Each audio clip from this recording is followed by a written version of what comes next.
Good morning everyone, this is Cadet Terence D. Martiliano, and in this video we are going to talk about the steps to take in case of ship damage and action to regain stability.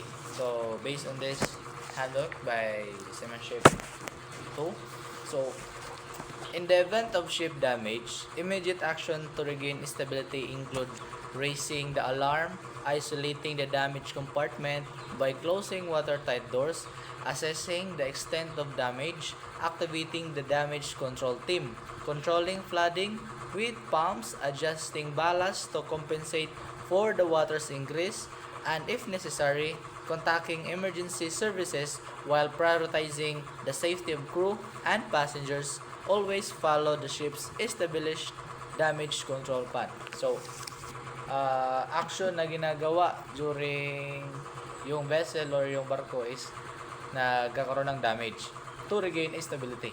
So, key steps to take. So, what are the immediate actions that we need to do to uh, to do? Okay. So, next, raise the alarm. First is raise the alarm. So, alarm in the vessel. So, sound the emergency station's alarm to alert the crew and passengers. So, ang kuan sa raise the alarm is para malaman, para ma-alert to yung lahat ng passenger taka yung crew sa loob ng barko na malaman nila na may emergency. So next, isolate the damage. Close all watertight doors and bulkheads in the vicinity of the damaged area to prevent further flooding. So yung mga watertight doors, i-close. Lahat yun i-close para yung compartment na damage, yun lang yung malalagyan ng tubig.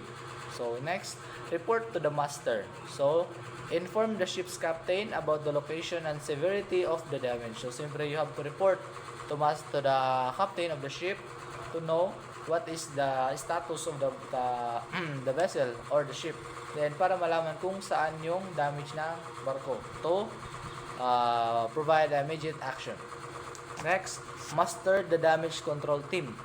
Assemble the designated crew members to respond to the emergency. So, sa barko is may mga emergency damage control team. So, kung saan yung designated na crew, lahat dun is respond to the emergency. Dapat sila mag-respond sa emergency. So, next is damage control measures. So, assess the damage. Quickly determine the extent of the breach, the flooded compartment, and the potential impact on stability. So, i-determine kung saan yung makakaya mabot ng tubig tsaka yung compartment na nalagyan ng tubig and kung ano yung magiging impact dito sa stability ng barko. So, next is control flooding. Deploy pumps to remove water from the damaged compartment. So, control flooding. So, during flooding, nakokontrol yung flooding through pumping.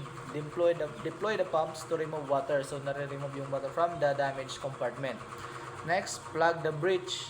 If possible, attempt to temporarily seal the damaged area using available materials. So, plug the breach. So, lagyan ng pang-tapal. Lagyan ng tapal para hindi na magtuloy-tuloy yung flooding. If possible. So, next, ballast adjustment. Utilize the ship's ballast system to compensate for the water's increase and maintain stability by shifting ballast to the opposite side of the flooded compartment. So, i-adjust yung ballast sa loob ng vessel. Utilize the ship ballast system to compensate the water. So, para hindi yung tubig and ma-maintain yung stability ng barko. Good day everyone, and especially to our seamanship instructor Captain Leo Arcayos. So today we're back again to talk about another topic, no, entitled steps to take in case of ship damage and action to regain stability. So first, I introduce myself. I am John Rod Escolano, partnered with uh, Jeepman Martiliano. So, ang iyahan na part kay ang steps down to maintaining stability. So, ang ako arani kay ang emergency procedures and important considerations. So let's get started. Emergency procedures. Ah, sa akong ipang sabat na akong i-report na is mag-base na ko gyapon sa handout. So, emergency procedures. First, we have a mayday call. If the situation is critical, broadcast a mayday distress signal to nearby vessels and maritime authorities. So, kung nako na may emergency na kuan, no? Distress na life threatening ingana sa inyong ship, including sa mga aircraft, magkuan ko na mo og mayday call. So first, unsa man din ang mayday call? Ang mayday. So mayday is the internationally recognized radio distress signal used by pilots, sailors, and emergency responders to indicate a life-threatening emergency. So kaning mayday day kay nagkuan ni siya internationally radio distress, means to say na magamit ni siya if ang inyuhang gisakyan nga ship or aircraft kay naay emergency, no? Or pwede like naay situation na magkinahanglan mo og tabang. So unsay pasabot sa mayday? It comes from the French phrase, di ko ba mabasa ni M, pero nakabutang diri no kay M na mga apostrophe sa sides and ides, pero naka-pronounce siya exactly Mayday, which literally translates to help me. Sa Binisaya pa, tabangi ko, no? Ilan na ikuan sa radio. So giunsa man kuno ni paggamit, how it is used to ensure or grab attention over a noisy radio. International convention requires the word to be repeat 3 times in a row. Makakuan man nag mga dili ko sure kung nakita na mga salida like kanang about kanang na sila sa ship or kanang na sila sa aircraft, man sila mayday mayday mayday, katulod yun na to indicate na nagkinahanglan mo og tabang.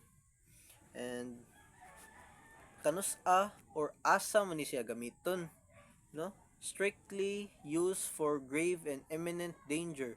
So kung mo indicate ka or mo distress call ka og mayday mayday, pero ang inyong situation kay dili man day grave or imminent danger, means to say dili mo ko anon, pero protocol man idi tabangan jud mo. So unsay result? Declaring mayday immediately tells anyone to stay silent and give that ship or aircraft to priority for rescue and emergency services. So kung mo indicate mo kuno mo ana og mayday mayday mayday, ang tibok radio, no, kay mahilom or mo stay silent, and ang inyuha na ship mo i-priority for emergency or rescue services. So, sunod ta sa evacuation plan. If necessary, prepare for passenger evacuation according to the ship's emergency procedures. So, dili ko sure pero feel na ko nakita na mo like sa mga hospital, mga building, para sa eskwelahan sa PMI, mga building, every floor na dyan na evacuation plan. Kung ibutang na lang man nato, na isunog. Oh, makita dira asa mo moagi, asa inyo agian, man evacuation plan. Medical assistance, attend to any injured or crew passengers and provide necessary medical care. So part na ni siya sa emergency procedures, which is ang medical assistance. Kaya kung ibutang na to or makanon mo ani, naaman ni sa inyohang training gyapon, no? O kung mo apply mo first, mag-training mo dyan mo mga nga ni emergency, something nga na, medical assistance na dyan na siya. Butang na to, first aid, no? Makandak dyan na ninyo. Important considerations. Damage control plan.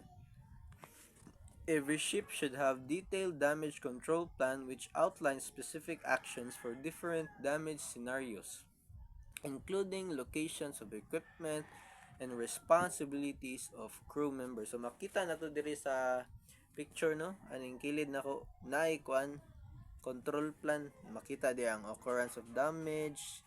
Magsunod i-label na siya, and dira makita kung asa ninyo or unsaon ninyo pagkuan, unsa na siya pag-contain, no?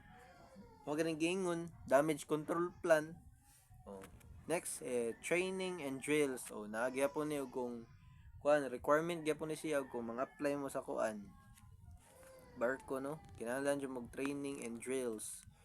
Regular training and drills are crucial to ensure the crew is familiar with damage control procedures and can respond effectively in an emergency.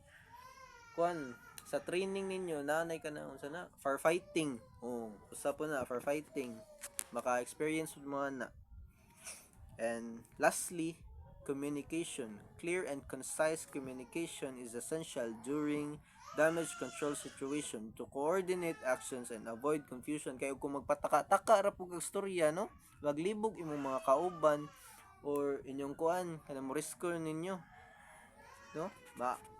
Mo nang kinahanglan jud og clear and concise communication to avoid confusion. So that's it for my part. Thank you for listening.